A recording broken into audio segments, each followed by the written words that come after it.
You think the presence of evil is kickstarting people to wonder about the good? That's what happened to me. That's what happened to you? Oh yeah, I had a direct experience with it. In the milieu of journalism, or just... Nope, in my bed at night, and I got attacked while I was asleep with my wife and 4 dogs in the bed and mauled. Physically mauled. In a spiritual attack by a demon? Yeah, by a demon. Or by something unseen that left Is that right? claw marks on my sides, on my... So it left physical marks. Oh, they're still there. Yeah. A year and a half ago. Was your wife terrified? I know you were. I wasn't. I was totally confused. I woke up and I couldn't breathe, and I thought I was going to suffocate, and I walked around outside, and then I walked in, and my wife and dogs had not woken up, and they're very light sleepers. And then I had these terrible pains on my rib cage and on my shoulder, and I was just in my boxer shorts, and I went and flipped on the light in the bathroom, and I had 4 claw marks on either side underneath my arms and on my left shoulder, and they're bleeding. Wait, they were bleeding? They're bleeding, yeah. No, they're actual claw marks. And I sleep on my side, so I wasn't clawing myself. I don't have long nails. And they didn't fit my hands anyway. But yeah, that happened.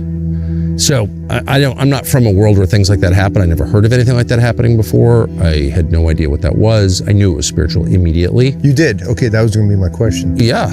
I don't understand to this day. I'm not going to put it... You didn't try to refute the spiritual part in your own mind. You went right into the... Well, it didn't make any sense, and it doesn't now.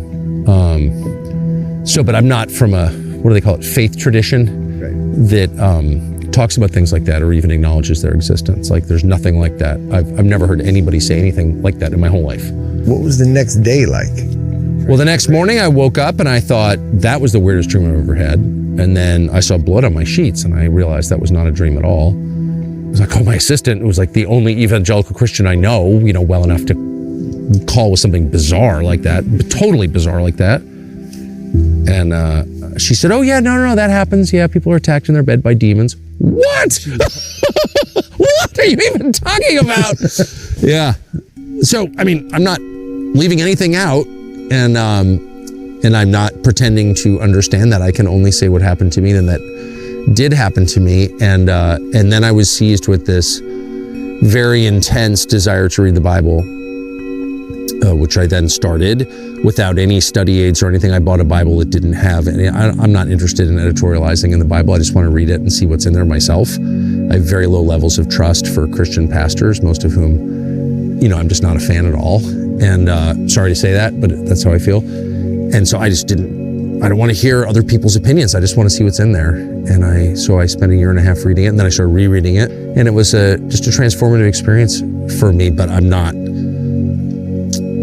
holding myself out as someone from whom you could get theological advice, because I'm not. Of course. I don't know. I don't understand any of it. But yeah, that happened. God allowed the demon? I have no idea what happened. All I know is I was dead asleep with my wife and dogs, and I woke up with claw marks on my rib cage underneath my arms, and it didn't even make sense. My arms would, anyway, whatever. No one has to believe me. I don't care. It doesn't matter. But that happened to me, and so I just was like, wow, that's real. Whatever that is, I'm not sure what it is. It's very real. And so then that presence of that evil launches something.